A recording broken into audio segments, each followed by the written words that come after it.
It was a big day here in India. All eyes were on the city of Ayodhya, on the new Ram temple. I'm sure you've all seen the pictures. It was a ceremony of color, religion and pomp. The event was led by Prime Minister Narendra Modi. He consecrated an idol of the Hindu god Ram. Some of you may know the history.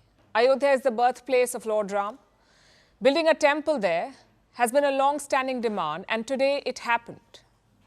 The ceremony was very expansive. Some 7,000 guests gathered in the city.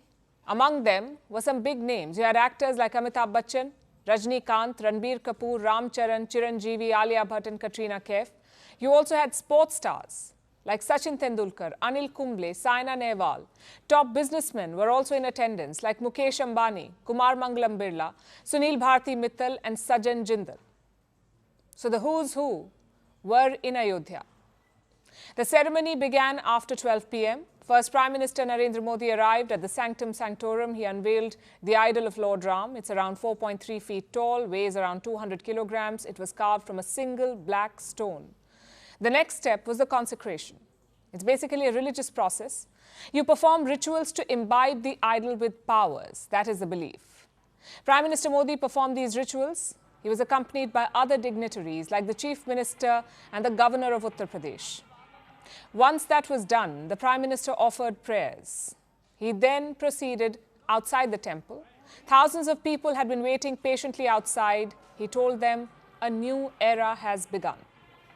हमारे राम लला अब tent में नहीं रहेंगे।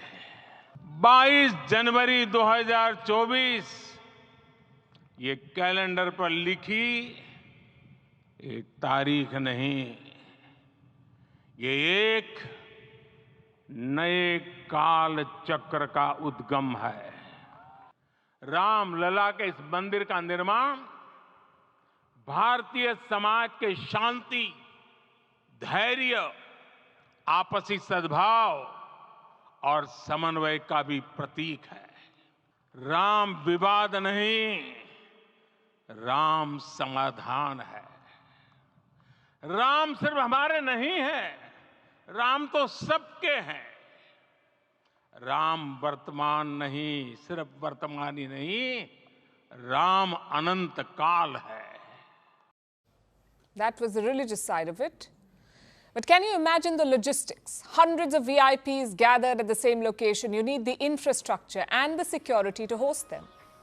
It was indeed a massive undertaking. In fact, I have some numbers for you. They put things in perspective. Around 13,000 security personnel were deployed in Ayodhya. 10,000 CCTV cameras were installed. So the whole place was sort of under lockdown. It was basically a fortress. The airport has also been busy. Over 2 days, more than 100 flights have landed here, out of which 40 were chartered planes. And remember, this is a new airport. Of course, hotels are virtually packed. Some owners are charging up to 1 lakh rupees per room. All this data brings us to the most important question then. How many visitors are in Ayodhya right now? It's hard to settle on a number, but the estimate is between 300,000 and 500,000. Again, to put that figure in perspective, Ayodhya district has 2.5 million people. So the next few days will be very busy for them.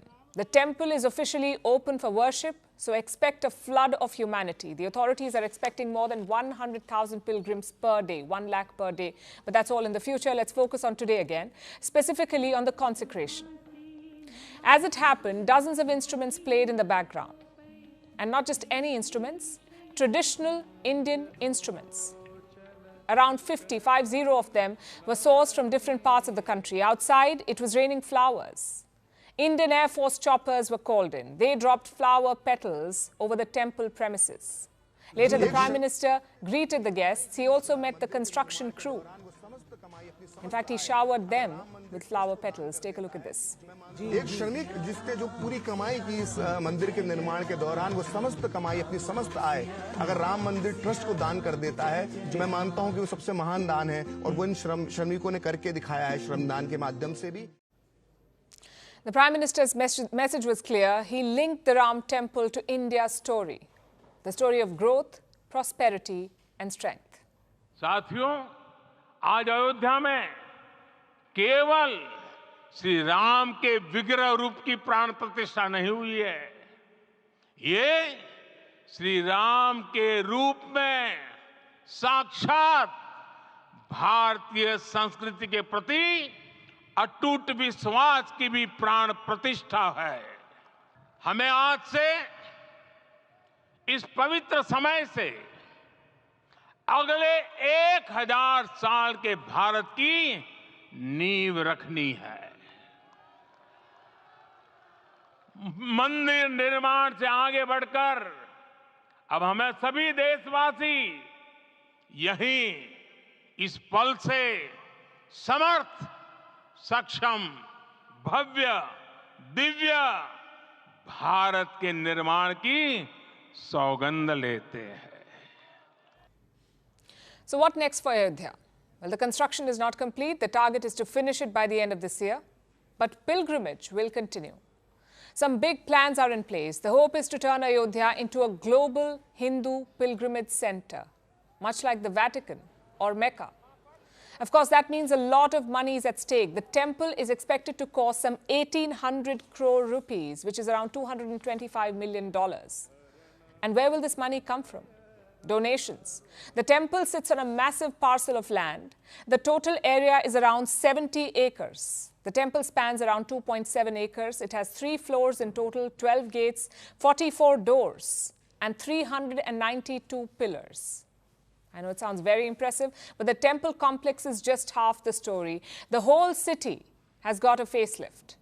Like I said, you have a new airport in Ayodhya. It's been built at a cost of 1,450 crore rupees. The railway station is also being upgraded. Total cost 240 crore rupees. A massive township is also being built. The idea here is to attract new residents and home buyers. Around 1,200 acres of land has been set aside. Again, total cost some 2,200 crore rupees. So the government is pumping in a lot of money into this. And why not? Just look at today's enthusiasm. Chances are it will only increase over time. In fact, the state government has done some calculations. It is expecting a bump in tax revenue because of this temple. Guess how much? Around 25,000 crore rupees, which is around $3 billion. Jump in tax revenue, 3 billion.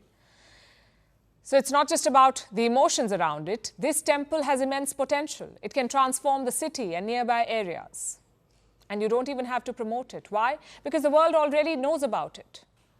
We saw massive events and celebrations in many countries today. In the US, there was a Tesla light show.